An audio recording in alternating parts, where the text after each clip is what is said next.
नमस्कार दोस्तों, मैं सुधाकर सिंह आप सभी लोगों का सिद्धार्था सिविल एकेडमी के इस ऑनलाइन एजुकेशन प्लेटफॉर्म पर वेलकम करता हूं।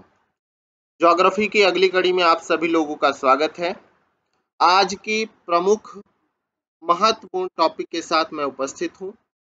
वीडियो को कंप्लीट देखिएगा, साथ ही आने वाले एग्जाम के लिए जितने भी महत्वपूर्ण तथ्य और उससे संबंधित महत्वपूर्ण बातें हो सकती हैं वो सारा मैंने संग्रह करने का प्रयास किया है विभिन्न माध्यम से। तो आप वीडियो ज़रूर देखिएगा।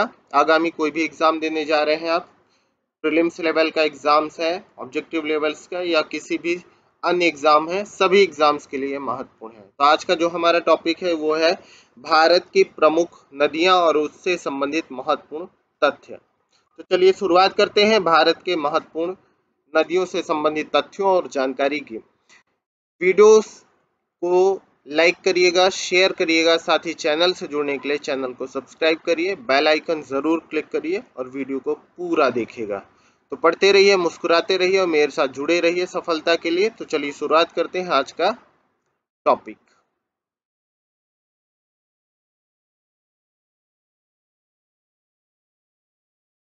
आज का जो टॉपिक हमारा है वो है अपवाह तंत्र, हिमालय की नदियाँ। तो चलिए शुरुआत करते हैं हिमालय तंत्र की नदियों या भारत की प्रमुख नदियों पर एक चर्चा उनसे संबंधित महत्वपूर्ण तथ्य जो आपके आगामी एग्जाम के लिए सारे महत्वपूर्ण हैं। तो अगला आपका है कि अपवाह तंत्र, भारत का अपवाह तंत्र में सबसे पहले हम देखते हैं भारत की नदियां, हिमालयी नदियां यानी हिमालय क्षेत्र की नदियां। हिमालय क्षेत्र की नदियों पर अगर बात किया जाए तो हिमालय की नदियां पूर्ववर्ती अपवाह की उदाहरण है। ये हिमालय के उत्थान क्रम में निरंतर अपर्दन कार्य करती रही हैं, अतः इनके द्वारा गार्ज, महाखड्ड आदि का निर्माण किया जाता है। इस प्रकार की नदियों में अगर बात करें तो सिंधु, सतलज, गंगा, ब्रह्मपुत्र आदि नदियां प्रमुख हैं। इसके बाद अगर बात करें तो नजर डालते हैं गंगा नदी पर। गंगा नदी भारत की सबसे लंबी नदी है। इसकी लंबाई की अगर बात करें तो 2525 किलोमीटर यानी 25 किलोमीटर इसकी लंबाई है। उद्गम की बात करते हैं तो गंगोत्री हिमानी के गोमुख से इसका उद्गम होता है। अन्य नाम के रूप में इसे पद्मा और मेघना के नाम से भी जाना जाता है। याद रखिएगा, पद्मा के नाम से अगर बात करें तो ये बांग्लादेश में जानी जाती है। और अपवाह की अगर बात करते हैं तो यह पूर्ववर्ती अपवाह की नदियां हैं। बंगाल की खाड़ी में जाकर के यह समाप्त होती हैं यानी अपना डेल्टा बनाती है। इस नदी का डेल्टा जो है वो सुंदरबन डेल्टा के नाम से जाना जाता है। याद रखिएगा, सुंदरबन डेल्टा जो विश्व का सबसे बड़ा नदी डेल्टा तंत्र के रूप में भी जाना जाता है। अन्य महत्वपूर्ण तथ्यों पर एक नजर डालते हैं। गंगा संयुक्त रूप से भागीरथी और अलकनंदा नदियों से मिलकर के बनी है, यानी अलकनंदा और भागीरथी नदियां जब आपस में मिलती हैं तो गंगा का रूप लेती हैं। गंगा मैदानी भागों में प्रवेश करती है हरिद्वार में, यानी हरिद्वार के बाद यह मैदानी भागों में प्रवेश कर जाती है। हरिद्वार तक यह पर्वतीय क्षेत्रों में प्रवाहित होती है। गंगा ब्रह्मपुत्र का डेल्टा हुगली और मेघना नदियों के मध्य बनता है।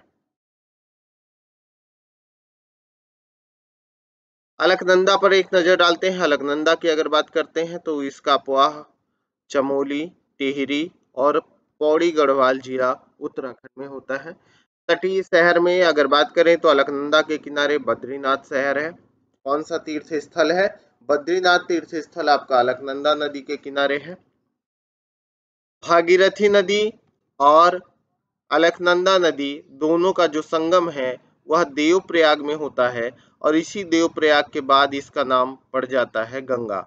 मेन स्ट्रीम इसकी भागीरथी है, तो भागीरथी से अलकनंदा मिलती है देवप्रयाग में और देवप्रयाग के बाद ही यह जब आगे जाती है तो गंगा के रूप में जानी जाती है। तो यह भी आप सभी लोग ध्यान रखेंगे। साथ ही अलकनंदा के किनारे बद्रीनाथ है, ये ध्यान रखेंगे।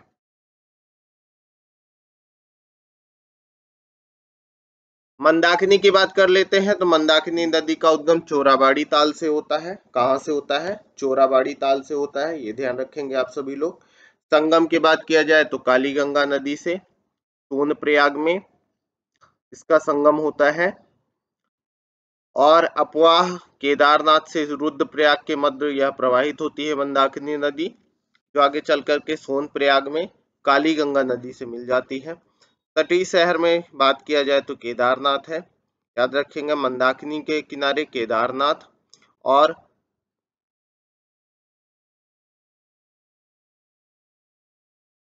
पीछे आपने देखा है कि अलकनंदा के किनारे बद्रीनाथ, तो अलकनंदा के किनारे बद्रीनाथ और मंदाकिनी के किनारे केदारनाथ है। रुद्रप्रयाग की अगर बात करते हैं तो रुद्रप्रयाग में ही आपका अलकनंदा मंदाकिनी नदियों का संगम बनता है। तो मंदाकिनी और अलकनंदा का जो संगम है वह रुद्रप्रयाग में होता है। तो विशेष रूप से अभी ध्यान रखिएगा, कई एग्जाम में पूछा गया है कि रुद्रप्रयाग में किसका किसका संगम होता है, तो अलकनंदा और मंदाकिनी का। अलकनंदा नदी पर एक नजर डालते हैं तो उत्पत्ति अलकापुरी स्थित सतोपथ इस शिखर के हिमनद से इसका अलकनंदा नदी का उद्गम होता है, यानी सतोपथ हिमानी से, ग्लेशियर से। कर्णप्रयाग में अलकनंदा और पिंडर नदी का संगम स्थल है, यानी कर्णप्रयाग में अलकनंदा और पिंडर नदी आपस में मिलते हैं, तो कर्णप्रयाग भी ध्यान रखेंगे। गंगा की सहायक प्रमुख हिमालय की नदियों की अगर बात करें तो यमुना नदी है, जो यमुनोत्री हिमानी से निकलती है। संगम की बात करें तो प्रयागराज में गंगा नदी से यह यमुना नदी मिल जाती है। इसकी प्रमुख सहायक नदियों में, यानी यमुना की प्रमुख सहायक नदियों में चंबल, बेतवा, केन, सोन, ये सारी नदियां हैं प्रमुख रूप से। शारदा नदी मिलाम हिमनद से निकलती है, नेपाल हिमालय से। नेपाल में इसे गौरी गंगा के नाम से जाना जाता है शारदा को। भारत नेपाल सीमा पर काली नदी के नाम से जाना जाता है। उत्तर प्रदेश में इसे शारदा नदी के नाम से जाना जाता है। और घाघरा नदी बाराबंकी जिला उत्तर प्रदेश से यह मिल जाती है, यानी बाराबंकी में घाघरा नदी से शारदा मिल जाती है और अंत में जाकर के गंगा में समाहित हो जाती है। रामगंगा की बात करें तो दूधा टोली श्रेणी पौड़ी गढ़वाल उत्तराखंड से निकलती है रामगंगा नदी और गंगा नदी से मिल जाती है। याद रखिएगा, रामगंगा का उद्गम दूधा टोली श्रेणी पौड़ी गढ़वाल उत्तराखंड। अन्य प्रमुख नदियों पर बात करते हैं तो सोन नदी की अगर बात करें तो सोन नदी अमरकंटक के पहाड़ से निकलती है। सहायक नदियों में दाएं तट की सहायक नदी गंगा नदी से मिल जाती है सोन। गंगा नदी से पटना के निकट मिलती है। उत्तर दिशा में जलप्रपातों की श्रृंखला निर्मित करते हुए प्रवाहित होती है। तो सोन गंगा के प्रमुख अन्य सहायक नदियों में से एक है जो अमरकंटक से निकलती है, ये ध्यान रखिएगा, जो दक्षिण से उत्तर की तरफ प्रवाहित होते हुए पटना के पास गंगा से मिलती है। दामोदर नदी छोटा नागपुर पठारी क्षेत्र झारखंड से निकलती है। हुगली नदी से इसका संगम होता है, यानी हुगली नदी से मिलने वाली नदी है, हुगली की सहायक है। विशेषता क्या है कि अचानक बाढ़ आ जाना, इसलिए दामोदर को आपका पश्चिम बंगाल का शोक भी कहा जाता है। इसे बंगाल का शोक या अभिशाप भी कहा जाता है, क्योंकि बाढ़ के कारण समस्याएं पैदा करती है, ये ध्यान रखेंगे। चंबल नदी मध्य प्रदेश में महू के निकट से निकलती है। सवाई माधोपुर, धौलपुर आदि से प्रवाहित होती है स्थल खंडों से। इटावा के निकट यमुना नदी से मिलने वाली प्रमुख सहायक नदी है चंबल, ठीक है। और चंबल खास करके घड़ियाल, मगर आदि के लिए भी प्रसिद्ध है। चंबल की घाटी अपने आप में प्रसिद्ध है, जो भारत की सबसे गहरी खड्ड वाली घाटी है, ये ध्यान रखिएगा। सहायक नदियों में खारी नदी इसकी सहायक नदी है चंबल की, ठीक है। गांधी सागर, जवाहर सागर आदि बांध चंबल नदी पर ही स्थित हैं।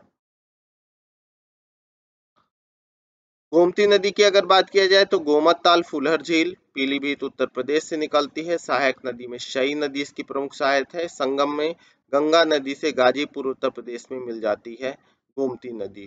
गोमती गंगा की प्रमुख सहायक नदी हुई, जिसकी सहायक सई है, ठीक है। फुलहर झील पीलीभीत से निकलती है, ये भी ध्यान रखिएगा, उत्तर प्रदेश से।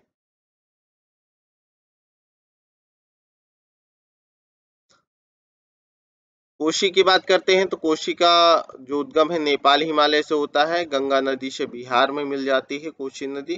कोशी को बिहार का शोक भी कहा जाता है क्योंकि बाढ़ आदि लाती है। गंडक नदी नेपाल हिमालय से निकलती है, गंगा नदी से सोनपुर पटना के निकट मिल जाती है। गंडक सब गंगा की सहायक नदियां हैं, तो मित्रों आप सभी लोग जरूर ध्यान रखेंगे। अन्य महत्वपूर्ण तथ्यों पर एक नजर डालते हैं तो सुंदरबन डेल्टा का निर्माण करने वाली नदियों में गंगा और ब्रह्मपुत्र है। बिहार का शोक कोसी नदी को कहा जाता है।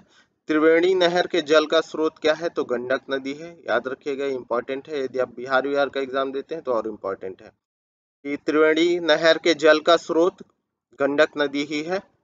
राजस्थान कोटा के निकट गार्ज का निर्माण करती है चंबल नदी। पूर्वी धौली गंगा की सहायक नदी है काली नदी। मध्य प्रदेश के रायसेन जिले से उद्गमित होती है बेतवा नदी।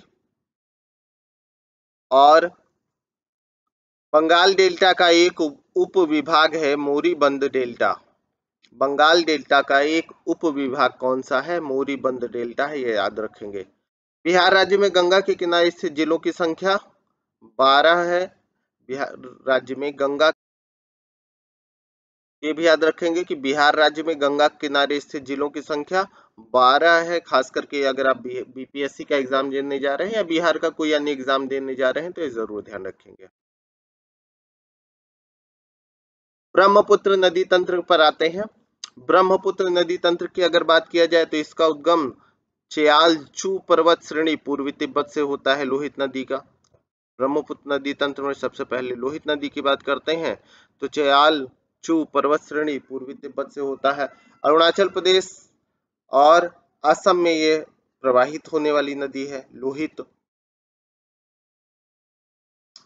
सुबनसिरी की बात करें तो हिमालयी क्षेत्र से निकलती है, असम और अरुणाचल प्रदेश में और तिब्बत चीन में प्रवाहित होती है, वह क्षेत्र है इसका। ब्रह्मपुत्र की अगर बात करें तो आंगसी ग्लेशियर पश्चिमी तिब्बत से निकलती है, हिमालय के समानांतर पूर्व की ओर लगभग 1100 किलोमीटर तक प्रवाहित होती है। उसके बाद इसे सांगपू या सांपू के नाम से तिब्बत में जानते हैं। अरुणाचल प्रदेश में जब यह प्रवेश करती है तो इसे दिहांग के नाम से जाना जाता है।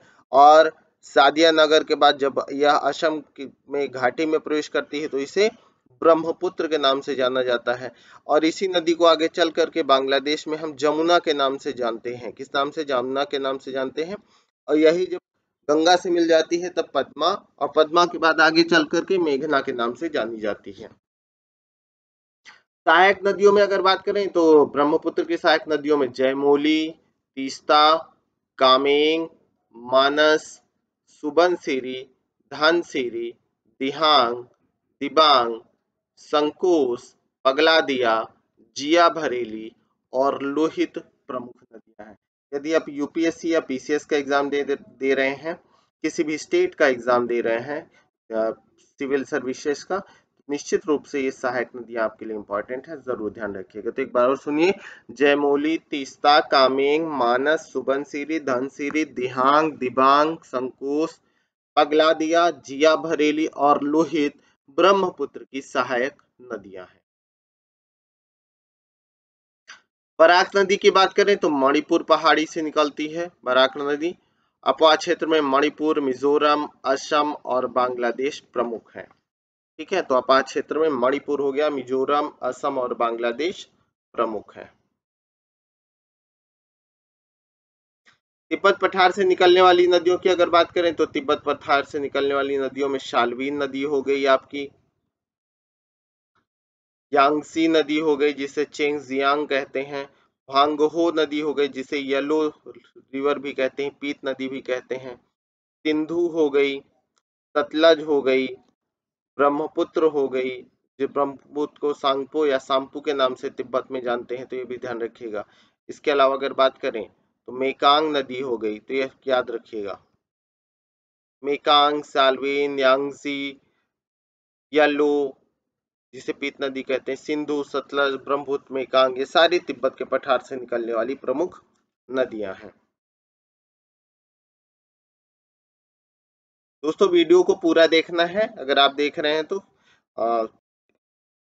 नहीं करिएगा, कंप्लीट वीडियो देखिएगा जिससे सारी जानकारी आपको मिल सके, एक रिवीजन की तरह चीजें आपके सामने से गुजर सके। पहली बार भी देख रहे हैं तो नई इन्फॉर्मेशन आपको होगी, बार बार देख के दिमाग में बिठा सकते हैं। नोट्स बनाना चाहें तो नोट्स भी बना सकते हैं। अन्य महत्वपूर्ण तथ्यों में अगर बात करें तो यारलुंग जांगपो नदी को भारत में जाना जाता है ब्रह्मपुत्र के नाम से। ठीक है। सिक्किम स्थित खांगचुंग छो हिमनदी झील से छोम्बो छू नदी के रूप में उद्गमित होती है तीस्ता नदी। तो छोम्बो छू नदी के रूप में तीस्ता नदी का उद्गम होता है खांगचुंग छो हिमानी से। इसके बाद अगर बात करें असम घाटी में गुम्फित जल मार्ग कौन बनाती है, तो ब्रह्मपुत्र बनाती है। तिब्बत से उद्गमित होकर अपनी ऊपरी पाटों में संकीर्ण और समानांतर पर्वत श्रेणियों से होकर प्रवाहित होती है, तो ब्रह्मपुत्र, इरावदी और मेकांग नदियां, ये तीनों नदियां इस प्रकार से प्रवाहित होती हैं। ब्रह्मपुत्र, इरावदी और मेकांग संकीर्ण और समानांतर पर्वत श्रेणियों से होकर बहती हैं।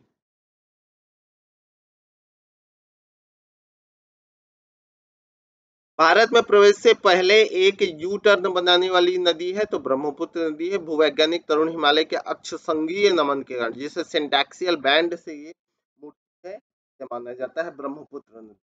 उसी के बाद इसे असम में दिहांग के नाम से जाना जाता है। बंगाल का अभिशाप के नाम से जानी जाती है, तो मैंने अभी पीछे भी बताया आपको कि दामोदर नदी को बंगाल का शोक या अभिशाप भी कहा जाता है।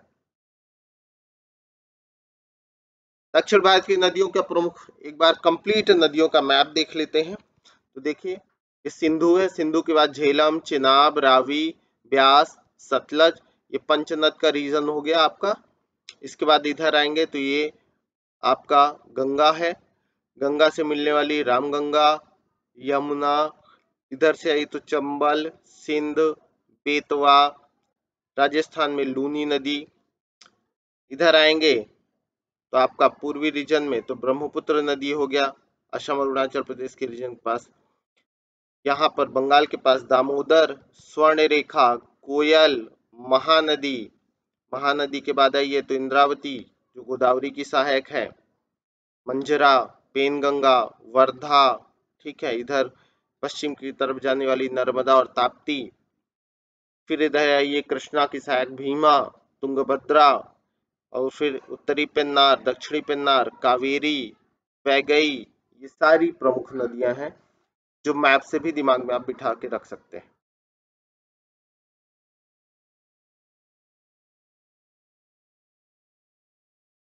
प्रायद्वीपीय नदियों पे अगर बात करें तो प्रायद्वीपीय नदियां दो तरह की हैं, अरब सागर में गिरने वाली और बंगाल की खाड़ी में गिरने वाली।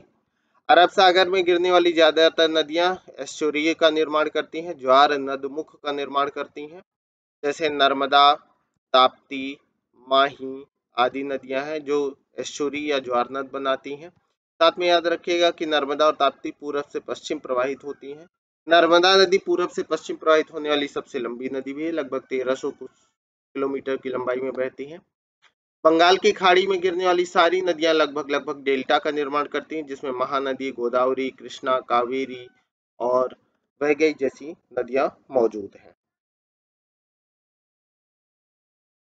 अन्य प्रमुख इंफॉर्मेशन पर आते हैं। नर्मदा नदी पर देखते हैं तो नर्मदा नदी अमरकंटक चोटी मैकाल पर्वत से निकलती है, ध्यान रखेंगे आप सभी लोग।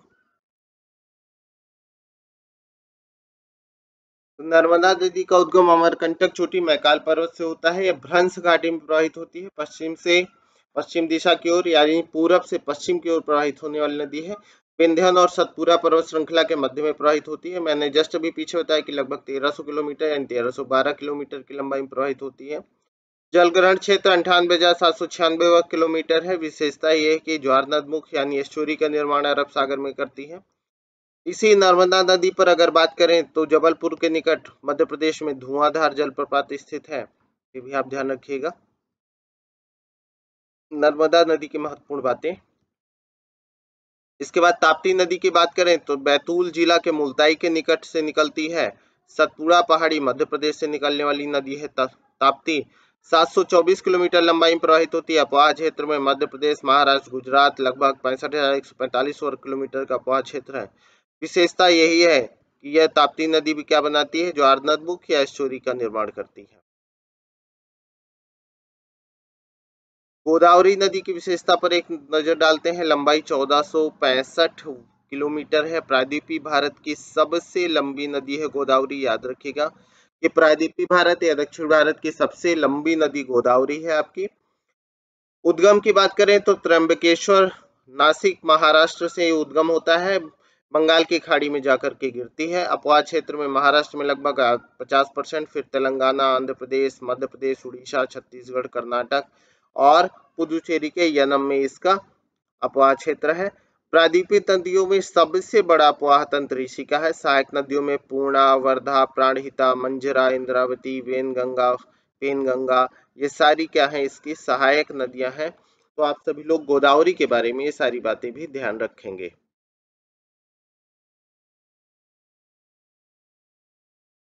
अन्य महत्वपूर्ण तथ्यों पर एक नजर डालते हैं। प्रायद्वीपीय भारत का मुख्य जल विभाजक पश्चिमी घाट को माना जाता है।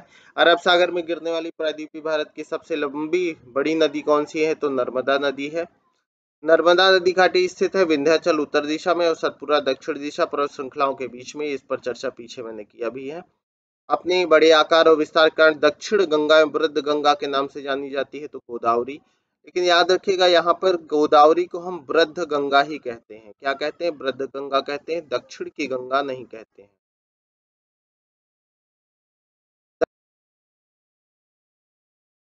अरब सागर में गिरने वाली प्रायद्वीपीय भारत की सबसे लंबी नदी नर्मदा है। नर्मदा घाटी नर्मदा नदी की अगर बात करें तो विंध्याचल उत्तर दिशा में, सतपुरा दक्षिण दिशा में स्थित है, इन दोनों के मध्य है। अपने बड़े आकार और विस्तार के कारण वृद्ध गंगा के नाम से जानी जाती है गोदावरी, याद रखिएगा। दक्षिण की गंगा हम कावेरी को कहते हैं, ये जरूर ध्यान रखिएगा। मैसूरू, बंगलुरु तथा कोलार स्वर्ण क्षेत्र को विद्युत प्रदान की जाती है शिव समुद्रम जलप्रपात द्वारा, जो कावेरी नदी पर स्थित है, तो ये ध्यान रखेंगे। कृष्णा नदी की बात करें तो उद्गम महाबलेश्वर महाराष्ट्र में से होता है, पश्चिमी घाट से। 1400 किलोमीटर लंबाई है इसकी, जो दक्षिणी भारत या प्रायद्वीपीय भारत की दूसरी सबसे लंबी नदी है, याद रखिएगा। पहली तो आप पीछे देखे ही हैं, गोदावरी है, दूसरी सबसे लंबी नदी है आपकी। इसके सहायक नदियों की अगर बात करा जाए तो तुंगभद्रा हो गई, कोयना हो गई, मालप्रभा हो गई, पंचगंगा हो गई, दूध गंगा हो गई, घाट प्रभा, मूसी तथा भीमा, ये आपकी सब कृष्णा की सहायक नदियां हो गई, ध्यान रखेंगे। फिर से एक बार सुनिएगा, तुंगभद्रा, कोयना, मालप्रभा, घाट प्रभा, भीमा, मूसी, पंचगंगा, दूध गंगा आदि बंगाल की खाड़ी में डेल्टा बनाती है। अपवाह क्षेत्र की बात करें तो महाराष्ट्र, कर्नाटक, तेलंगाना तथा आंध्र प्रदेश में इसका अपवाह क्षेत्र है। जल विवाद इसकी अगर बात करें तो आंध्र प्रदेश, कर्नाटक और महाराष्ट्र राज्यों के मध्य 1957 से ही जल विवाद बना हुआ है। कावेरी नदी पर एक नजर डालें तो ब्रह्मगिरी पहाड़ी कुर्ग कर्नाटक से यह निकलती है, 800 किलोमीटर की लंबाई है। अपवाह क्षेत्र में 81,155 वर्ग किलोमीटर है। तिरुचिरापल्ली के निकट बंगाल की खाड़ी में यह मुहाना बनाती है। अपवाह क्षेत्र में केरल, कर्नाटक, तमिलनाडु तथा पुदुचेरी आते हैं। विशेष तथ्य में श्रीरंगपट्टनम, शिवसमुद्रम एवं श्रीरंगम द्वीपों का निर्माण होता है कावेरी नदी से जुड़ करके। फिर से सुनिएगा, श्रीरंगपट्टनम, शिवसमुद्रम एवं श्रीरंगम द्वीपों का निर्माण कावेरी नदी के डेल्टाई क्षेत्र में होता है। सहायक नदियों में अमरावती हो गया, भवानी हो गया, हेमवती हो गया तथा काबनी इसकी सहायक नदियां हैं। शिव समुद्रम जलप्रपात इसी पर स्थित है। आयतन की दृष्टि से भारत का सबसे बड़ा जलप्रपात है शिव समुद्रम जलप्रपात, ये भी ध्यान रखें। गोदावरी आपने देखा ही। महानदी की बात करते हैं तो महानदी सिहावा पहाड़ी धमतरी जिला छत्तीसगढ़ से निकलती है, उद्गम होता है इसका। सहायक नदियों में शिवनाथ, हसदेव, ईब, तेल इसकी प्रमुख सहायक नदियां हैं। अपवाह क्षेत्र छत्तीसगढ़ उड़ीसा है, लंबाई लगभग 851 किलोमीटर। डेल्टा का निर्माण पारादीप के निकट बंगाल की खाड़ी में होता है महानदी का, ये भी ध्यान रखेंगे। अन्य परीक्षोपयोगी प्रमुख तथ्यों पर नजर डालते हैं। विश्व की सबसे बड़ी एस्टुअरी सेंट लॉरेंस नदी बनाती है। दक्षिण भारत की नदियां अपवाह तंत्र रखती हैं, वृक्षनुमा अपवाह तंत्र रखती हैं। किस प्रकार, वृक्षनुमा। केरल में पूर्व की ओर प्रवाहित होने वाली नदियों में पाम्बार, भवानी और कबानी है। पाम्बार, भवानी और कबानी जो पूरब की ओर प्रवाहित होती हैं। गहरी खड्डभूमि के लिए विख्यात नदी घाटी का संबंध चंबल नदी से है। भारत का दूसरा सबसे बड़ा नदी बेसिन गोदावरी नदी बेसिन है जो सबसे बड़ा है, याद रखिएगा। जबकि प्रायद्वीपीय भारत की सबसे लंबी नदी गोदावरी ही है, लगभग 1460-65 किलोमीटर की लंबाई है, जबकि कृष्णा की 1400 किलोमीटर लंबाई है। ये भी आप सभी लोग जरूर ध्यान रखेंगे विशेष रूप से। अन्य प्रमुख नदियों पर एक नजर डालते हैं। सतलज नदी, सतलज नदी राकेश लेक, मानसरोवर झील एवं कैलाश पर्वत के निकट से निकलती है। सिपकिला दर्रे के पास से हिमाचल प्रदेश में प्रवेश करती है। संगम सिंधु नदी में मिठानकोट के पास पाकिस्तान में मिल जाती है। लंबाई लगभग 1500 किलोमीटर है सतलज की, ये भी ध्यान रखेंगे। सोन नदी की बात करें तो उद्गम स्रोत अमरकंटक, शहडोल जिला मध्य प्रदेश है इसका। संगम की अगर बात करें तो गंगा नदी पटना के निकट ये मिलती है। सहायक नदियों की अगर बात किया जाए तो सोन की सहायक नदी है रिहंद, उत्तरी कोयल आदि। अपवाह क्षेत्र की बात करें तो उत्तर प्रदेश, झारखंड, बिहार और मध्य प्रदेश से इसका सोन का अपवाह क्षेत्र है। कोशी नदी गोसाई थान के उत्तर पूर्व से पूर्वी नेपाल से निकलती है, 720 किलोमीटर की लंबाई है। हमेशा बाढ़ बाढ़ लाती है जिस कारण से बिहार का शोक कहा जाता है इसे। धाराओं में 7 प्रमुख धाराएं हैं जिसमें अरुणा प्रमुख है। 7 सप्तकोशी इसे नेपाल में कहा जाता है, ये भी याद रखिएगा, जिसे आगे चल करके यहाँ आपका कोशी कहा जाता है। संगम गंगा नदी से मिल जाती है भागलपुर बिहार के निकट। बिहार का शोक मैंने बताया ही कोशी नदी को कहा जाता है। दामोदर नदी पे आते हैं तो छोटा नागपुर पठार से निकलती है, भ्रंश घाटी में भी प्रवाहित होती है। सहायक नदियों में बराकर, जमुनिया, बरकी आदि हैं। 592 किलोमीटर की लंबाई है। अन्य नाम भारत का रूर कहा जाता है इसे, याद रखिएगा। रूर रूस का रूर जर्मनी का एक एरिया है जो आपके खनिज के लिए प्रसिद्ध है। संबंधित नहर की बात करें तो एडन नहर का संबंध इसी से है। तटीय स्थल राजरप्पा शक्तिपीठ दामोदर और भैरवी नदी का संगम माना जाता है। हुगली नदी से मिल जाती है आगे चल करके दामोदर नदी, ये भी ध्यान रखिएगा। हगरी नदी पर आते हैं तो पश्चिमी घाट श्रेणी से निकलती है। अपवाह क्षेत्र की बात करें कर्नाटक और आंध्र प्रदेश में इसका अपवाह क्षेत्र है। संगम तुंगभद्रा नदी से इसका संगम होता है। उद्गम स्रोत झेलम नदी की बात करते हैं तो उद्गम स्रोत वेरीनाग झील पीर पंजाल श्रेणी से निकलती है। श्रीनगर प्रमुख तटीय शहर, इसी किनारे झेलम के किनारे संगम चिनाब नदी से इसका संगम होता है। सहायक नदियों में किशन गंगा पाकिस्तान में नीलम नाम से जानी जाती है। किशन गंगा इसकी प्रमुख सहायक है जो पाकिस्तान में नीलम के नाम से जानी जाती है।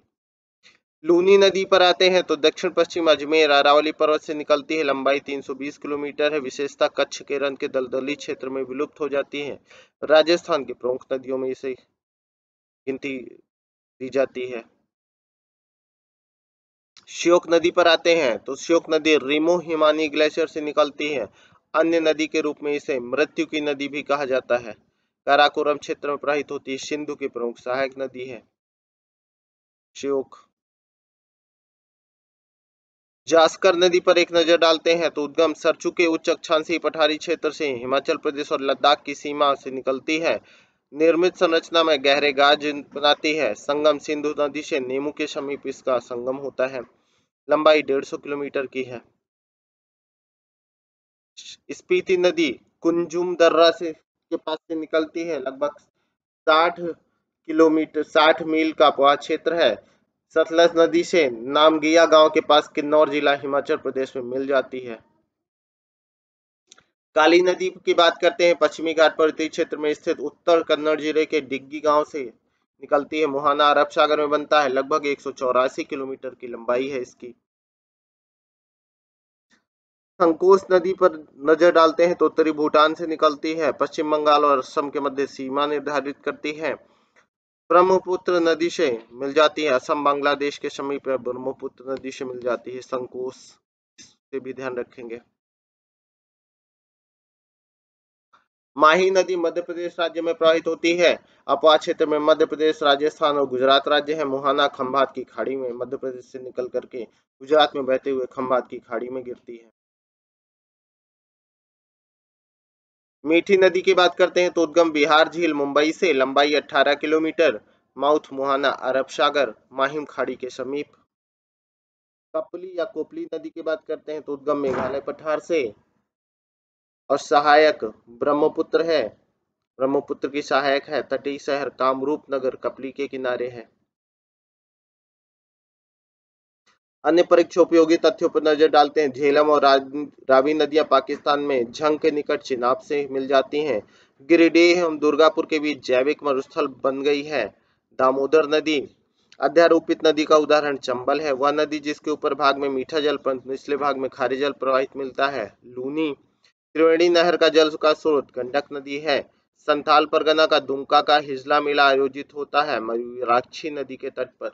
ये आपकी परीक्षा की दृष्टि से कुछ महत्वपूर्ण तथ्य हैं जिसे आप ध्यान रखेंगे। फिर से एक बार देखिए, झेलम और रावी नदियां पाकिस्तान में झंग के निकट चिनाब से मिलती हैं। गिरिडीह एवं दुर्गापुर के बीच जैविक मरुस्थल कौन सी नदी है? दामोदर। अध्यारोपित नदी का उदाहरण चंबल। और लूनी नदी का शुरुआती जल मीठा है, निचला जल खारा है। त्रिवेणी नहर का जल का स्रोत गंडक है। संथाल परगना का दुमका का हिजला मेला आयोजित होता है मयूराक्षी के तट पर। तो ये आज की प्रमुख भारत की नदियों और उनसे संबंधित महत्वपूर्ण इंफॉर्मेशन रही जिसे